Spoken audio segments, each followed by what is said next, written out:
नमस्कार दोस्तों, अंततः इमरजेंसी मुझे लगता है साल भर के डिले के बाद यह फिल्म अब 17 जनवरी को रिलीज हो रही है।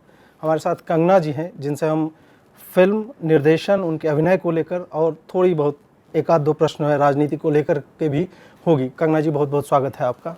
सबसे पहला तो प्रश्न यही है कि ये लगातार रुकते रिलीज होते होते होते अब जाकर के आ रहे, इसके मानसिक और आर्थिक दोनों पक्षों पे चर्चा की। तो ये फिल्म बनाना, फिर जब रिलीज़ पे ये फिल्म आई तो मुझे काफ़ी इसको लेकर काफ़ी धक्का लगा, क्योंकि हमें सर्टिफिकेट इशू कर दिया गया था और उसको फिर विड्रॉ कर लिया।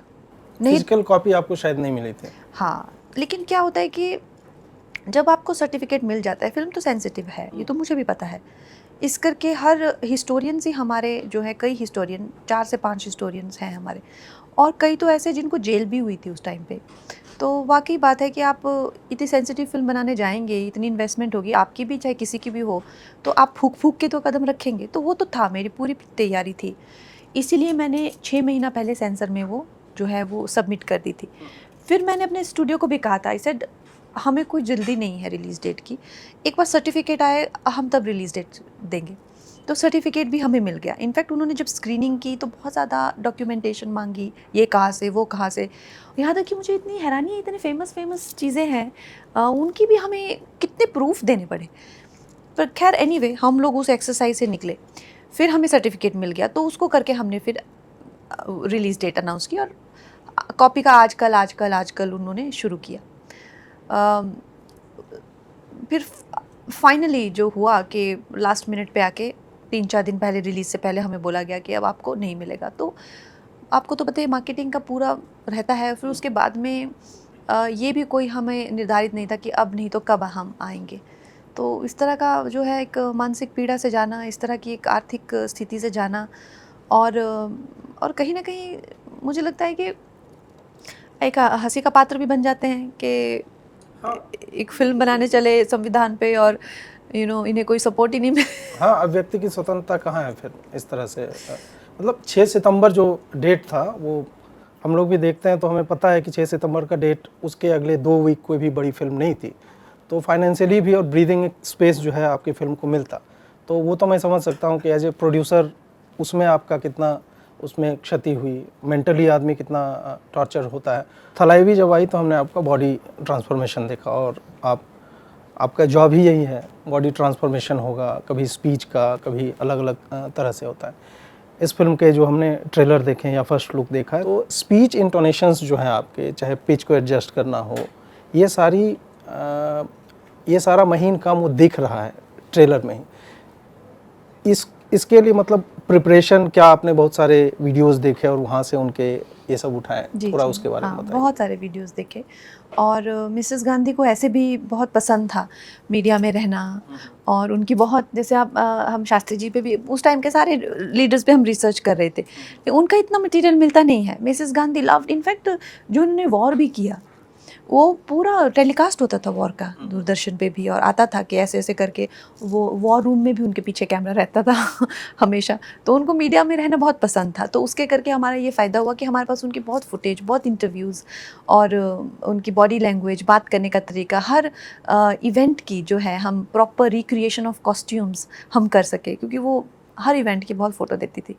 और मेकअप में नॉर्मली कितना समय लगता था आपको हर दिन? लग जाता, 2-2.5 घंटे लग जाते थे। हमारे जो मेकअप आर्टिस्ट थे यूएस से थे, और उनको अकेडमी अवार्ड मिला हुआ है द डार्केस्ट आवर के लिए।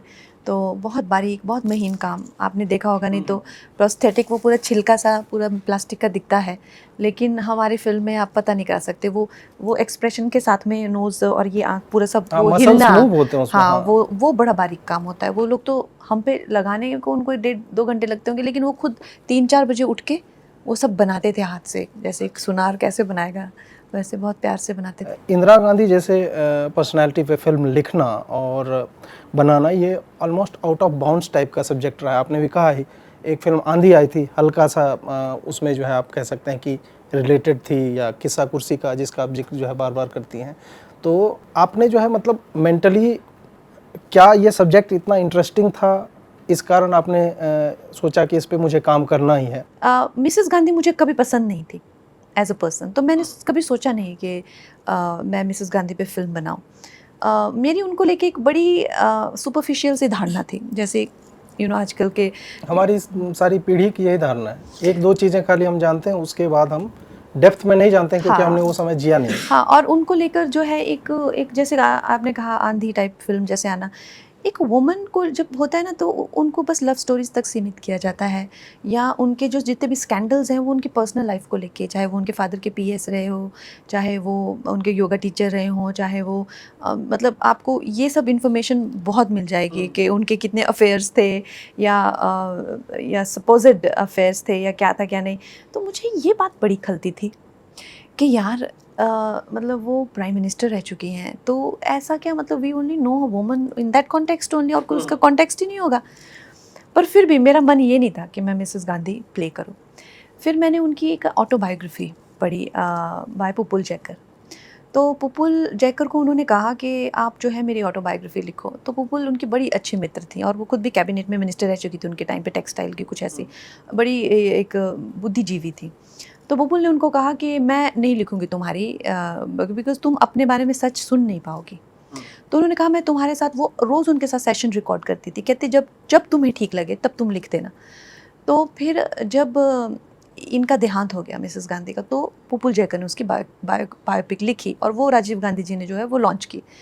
उसमें एक लाइन है कि जब उन्होंने इमरजेंसी लगाई तो उनके जो गुरु कह लो, या फिलोसोफर या टीचर जो भी उस टाइम पे उनकी जो भी संबंध, पॉलिटिकल मेंटोर कह लीजिए। नहीं, political, Jiddu Krishnamurthy political mentor तो नहीं थे, बट स्पिरिचुअल मेंटोर उनके अच्छा, थे। हाँ। वो एक मित्र भी थे स्पिरिचुअल, उनके आश्रम में वो काफ़ी समय व्यतीत करती थी।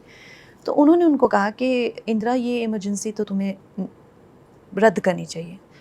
तो उन्होंने उस टाइम पे उनको कहा कि Jiddu, I feel I am riding a ferocious beast, but if I get down now it will eat me up.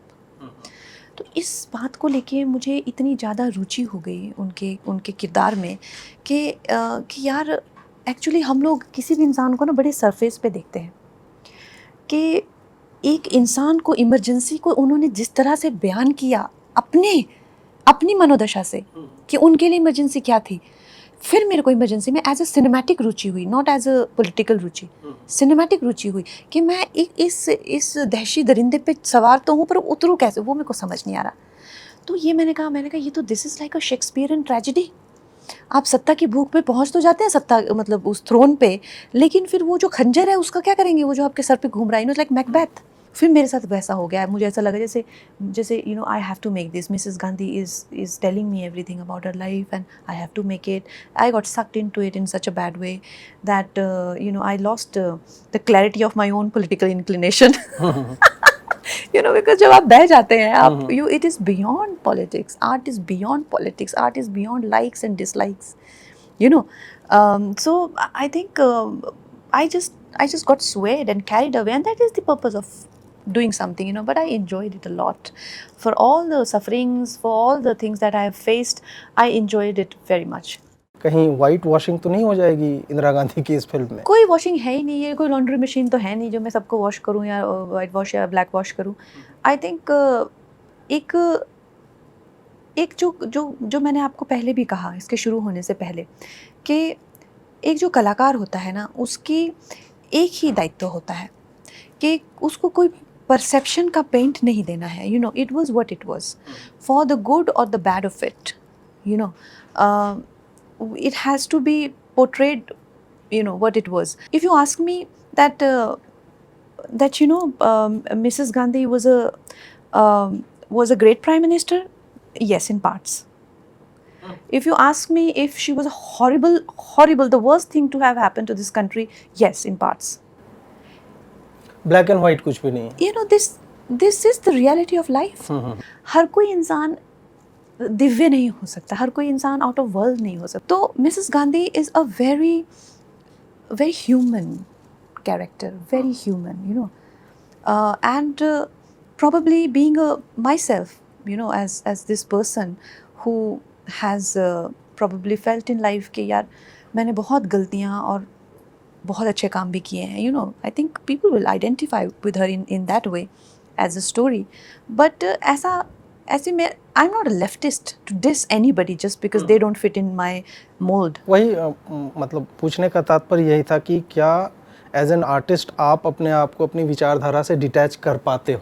हाँ बिल्कुल। हाँ, तो इसमें अब थोड़ा सा, चूँकि आपने लेखन भी इसमें किया है, लेखन आपको नेचुरली आता है या फिर आपको लगा कि इस पे मैंने इतना शोध किया है, so I should be the one writing the story? Actually लिखने का आर्ट एक होता है, लेकिन उसका क्राफ्ट एक होता है। आर्ट आपको हो सकता है आपको स्वाभाविक आता हो, भगवान ने आपको ऐसी या आपके खुद के ऐसे विचार हो कि आपके अंदर कंटेंट है, Form लेकिन of उसको content की बात जो थी, हाँ, हाँ। लेकिन उसको स्ट्रक्चर करना, उसको पेज पे लाना, उसके लिए तालीम तो चाहिए होती है, तो गुरुओं से चाहिए होती है, या तो किसी को आप असिस्ट करिए। In my case I went to USA, मैंने वहाँ पे स्कूल में मैंने अपने आप को एनरोल कराया और वहाँ पे पढ़ाई की। Even when I was quite successful as an actor, तो मैंने स्क्रीन राइटिंग सीखी वहाँ पे। तो ये दो वो विषय हैं अलग। तो वो मुझ में जिज्ञासा थी, पहले भी थी, लेकिन अब मैं उसको फॉर्मेट में ला सकती हूँ, लिख सकती हूँ मैं एक स्क्रिप्ट। तो इसमें जो है इमरजेंसी का पर्टिकुलरली मेरा ऐसा कोई मन नहीं था कि मैं लिखूँ इसको, लेकिन ये इतनी बड़ी कहानी जो सिर्फ 2 घंटों में बोलनी थी, तो उसका एक स्ट्रक्चर उसका एक चाहिए था, तो फिर उस पर मुझे काम करना पड़ा। हमारे राइटर भी हैं, रितेश शाह जी हमारे राइटर हैं।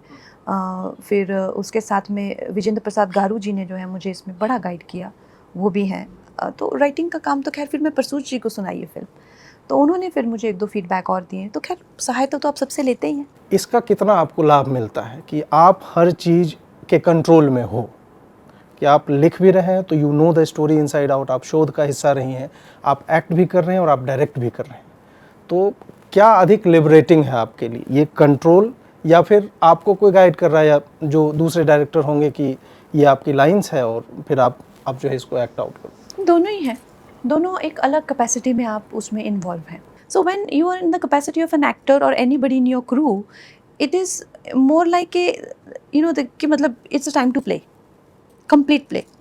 तो चाहे वो आपको सेट्स बने बनाए मिले, चाहे वो आपको लाइनें बनी बनाई मिली, चाहे वो आपको सब कुछ एक तरह से हाथ में मिले, तो एक वो अगर आपको उसमें कोलैबोरेट भी करना हो, you can very much collaborate, कि आप डायरेक्टर को नहीं यार इसको ऐसे करते हैं, इसको ऐसे बोल लेते हैं, but there is a limit to collaboration because that structure is set, लेकिन एक अगर आपका खुद का एक एवोल्यूशन है, आप उसको पुश नहीं कर सकते, आप खुद को वो नहीं बना सकते। अगर आप इतना इवॉल्व हो चुके हो कि आपको लगता है कि नहीं, now it is my time to provide that for people, अगर आपको अंदर से वो धारणा आती है, तो then you should not kill that, because enough of playing, then you should take the responsibility। फिर चाहे म्यूज़िक कंपोजर से लेकर कम से कम 200 लोगों का आपका यूनिट होता है, तो ये कहना तो खैर बिल्कुल भी प्रैक्टिकल नहीं है कि आप अकेले ही सब कुछ करते हैं।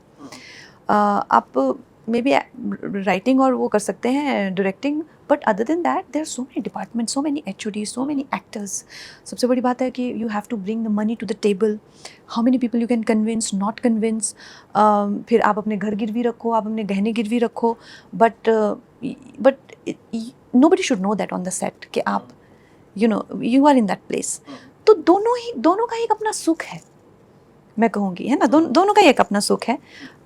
एक थोड़ा सा ज़्यादा रिस्पॉन्सिबल जॉब है, बट उसकी ग्रेटिफिकेशन भी बहुत ज़्यादा है।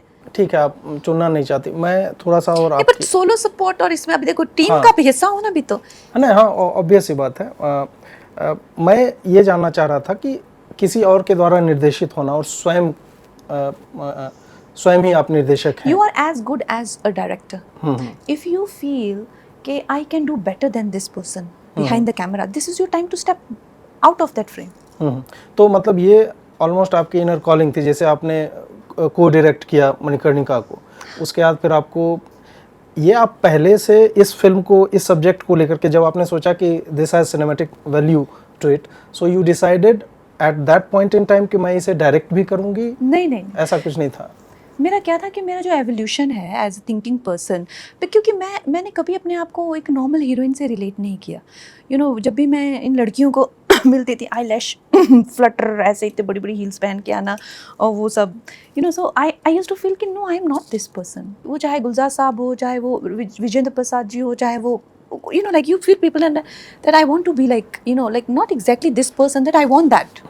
तो वो आप में मैं उस लेवल तक जाना चाहता हूँ। हाँ, मुझे लगा कि I deserve better than this. धीरे धीरे मेरे में वो एवोल्यूशन आया, लेकिन वो फ्रस्ट्रेशन जो है ना आफ्टर क्वीन तनु मनु के बाद में वो ज़्यादा मेरे में बढ़ने लग गई, क्योंकि अगर आप जो भी टॉप 5 डायरेक्टर्स को आप देखते हैं, चाहे वो हो गया, हो गए, या जो भी आप टॉप जानना चाहें, यू नो, तो how are their roles, women roles 5-5 minute का रोल होता है। मुझे की फिल्म के भी अगर ऑफर आए, अगर आप सोचें ऐसे अच्छी फिल्मों के ऑफर आए भी हैं, मुझे खान्स के साथ आए हैं, ये सब आए हैं, 10-10 15-15 मिनट के रोल, और डिमीनिंग रोल होते हैं उनके। कोई अच्छे रोल उनको अच्छी लाइट में नहीं दिखाते हैं वो लोग। फिर उसके बाद अनदर एक्सट्रीम इज, उन्होंने वो प्रोस्टिट्यूट्स का एक मल्टीवर्स बना दिया है। मतलब यार कोई नहीं, बट उसके बाद भी देखिए ना, ये हीरा मंडी वगैरह, every from Mastani to everybody, even it's just, और भी तो लड़कियां और भी तो काम करती हैं ना, एक it's just that it just gets overwhelming in terms of, I don't mean to demean sex workers or anything, but I have also played sex worker in Rajo. I don't mean to demean anybody, but women only, मेरे को पद्मावती भी offer हुई थी, तो मैंने उनसे पूछा था, मैंने कहा सर आपकी जो स्क्रिप्ट है वो मुझे अगर मिल जाएगी तो अच्छा है। कहते मैं कभी स्क्रिप्ट नहीं देता। ये क्या हुआ? हाँ, मैंने कहा तो सर वो हीरोइन का रोल क्या है? कहते हीरोइन का रोल इतना है कि वो उसको पहली बार मिरर में देखता है और वो तैयार हो रही होती है, और जब मैंने एक्चुअली में फिल्म देखी तो वो सारी फिल्में तैयार ही हो रही होती है, एंड ही वाज राइट, वो सिर्फ तैयार हो रही होती है। अब आपके अभिनय पे आते हैं। फर्स्ट लुक जब रिलीज हुआ था उसमें 2-3 क्लोजअप हैं जिसमें आपके चिन का मूवमेंट और लिप्स का मूवमेंट, वो जो है मुझे लगता है कि संभवतः पर्पसफुली उसमें उस कैरेक्टर को एस्टैब्लिश करने के लिए या फिर ये दिखाने के लिए ही था कि इसमें कितनी डिटेलिंग जो है हुई है। ये सब कहाँ से, मतलब कहाँ से उठाया आपने? आई पर्सनली फील कि जब भी हम किसी कैरेक्टर को स्टडी करते हैं तो उनकी बॉडी लैंग्वेज साइन से हमें we get an insight into their mindset, their thinking and their overall personality trait, you know. For example, Mrs. Gandhi की एक आदत थी, she used to chew her lips. So in body language, होंठ चबाना, होंठ दबाना, it's a sign of vulnerability. दूसरी चीज़ उनकी जो है वो आई भी फ्लटर होती थी बहुत ज़्यादा, और ट्विचिंग लिप की बहुत होती थी, that's a sign of nervousness. तो इस तरह से हम बॉडी लैंग्वेज को स्टडी करते हैं और वेरियस साइन को इकट्ठा करके एक ओवरऑल पर्सनालिटी को जैसे कंस्ट्रक्ट करने की कोशिश करते हैं। तो Mrs Gandhi was definitely a very vulnerable person, unlike, जैसे मैंने कहा कि जब मैंने उनको स्टडी नहीं किया था तो मुझे लगता था कि her perception was very strong person, but on the contrary she was a very vulnerable person, also she was very unsure of her self, और and her rise to that dictator was quite a cinematic, ऐसे तो cinematic तो बनते हैं चीज़ें, so from a very vulnerable person and the sudden rise to being a dictator, so I think that was quite remarkable. एक चीज़ बताइए, ये जब ट्रेलर ख़त्म होता है तो the untold story of Indira, और उसमें से फिर स्ट्राइक आउट होता है कुछ चीज़ें और वो हो जाता है the told story of India, ये क्यों? Prime minister is equivalent to the nation, तभी तो वो हमारे प्रतिनिधि होते हैं, and the nation is equivalent to constitution. अब उन्होंने उसके साथ में क्या किया, कैसे उसको प्रताड़ित किया, कैसे उसको जो है वो मिसयूज़ किया, अब्यूज़ किया, और उसके साथ में उनकी फिर क्या दुर्दशा हुई, ये भी मुझे लगता था कि इमरजेंसी, अक्सर लोग पूछते हैं कि असैसिनेशन तक कैसे पहुंची ये फिल्म, तो मुझे लगता था कि ये अधूरी रह जाएगी कि अगर हम लोग इसको एक फुल सर्कल में नहीं देखेंगे कि क्या अंजाम होता है। मैं या किसी तरह की इसको मेरे शब्दों, क्योंकि शब्द तो लिमिटेड होते हैं, अगर शब्दों से चीज़ें कन्वे की जा सकती तो हम फिल्में बनाते ही क्यों, कहानियाँ लिखते ही क्यों, हम लोग और कुछ करते ही क्यों। शब्द यूनिलैटरल होते, उनकी कोई वो नहीं होते, 3 डायमेंशनल तो नहीं होते शब्द जो होते हैं, आप एक ही बार में एक ही बात कह सकते हैं, लेकिन आप मेरी बातों को जो है वो मत करिएगा कि हाँ आई एम जस्टिफाइंग असैसिनेशन और एनीथिंग, उसके लिए आप सिर्फ फिल्म देखिए। और मैं ये कहना चाहती हूँ कि इस फिल्म को यहाँ तक फुल सर्कल बनाने का यही था कि इमरजेंसी हुई क्यों और उसके बाद क्या हुआ। फिल्म के बारे में मैं ये समझना चाहता हूँ कि किस तरह से ये जो नई पीढ़ी है, चाहे हमारी है, हमारे बाद वाली पीढ़ी है, मिलेनियल्स हो गए और जेन ज़ी हो गए, अब तो एक जेन अल्फ़ा आ गया, इन लोगों को उसमें ऐसा क्या मिलेगा जो अभी तक पब्लिक में है नहीं? एक मेरे साथ मैंने किसी को फिल्म दिखाई तो वो कहती कि तो अच्छा, तो इंदिरा गांधी अच्छी इंसान थी कि बुरी इंसान थी? मैंने कहा अब इतना तो खुद सोच लो। तो आई थिंक ये open to interpretation is film, इसको आर्ट की तरह देखने आइए और अपनी इंटरप्रिटेशन लेके जाइए कि क्या आप इस रास्ते पे निकलना चाहेंगे, क्या आप इस तरह के प्रधानमंत्री चाहेंगे अपने देश के लिए, या अपने देश के लिए आप ऐसा कुछ चाहेंगे, या अगर ये है तो क्या होना चाहिए। ये भी एक अच्छी इसमें से डिबेट निकल सकती है कि क्या होना चाहिए, और तो what is the right way to sensor से जो ये युद्ध चला उसमें कितने कट्स लगे फाइनली? क्या ये फिल्म वही है जिसको सर्टिफिकेट मिला था या उसमें कुछ बदलाव है? तो हमें मना किया है कि आप भिंडरन वाले का नाम नहीं ले सकते। अच्छा, दैट इज़ अ बिग ये क्या बात हुई? Matter of concern. तो हमने फिल्म में जहाँ भी उनका नाम है निकाला है। उनके कुछ कट्स हैं जो निकालने पड़े हैं।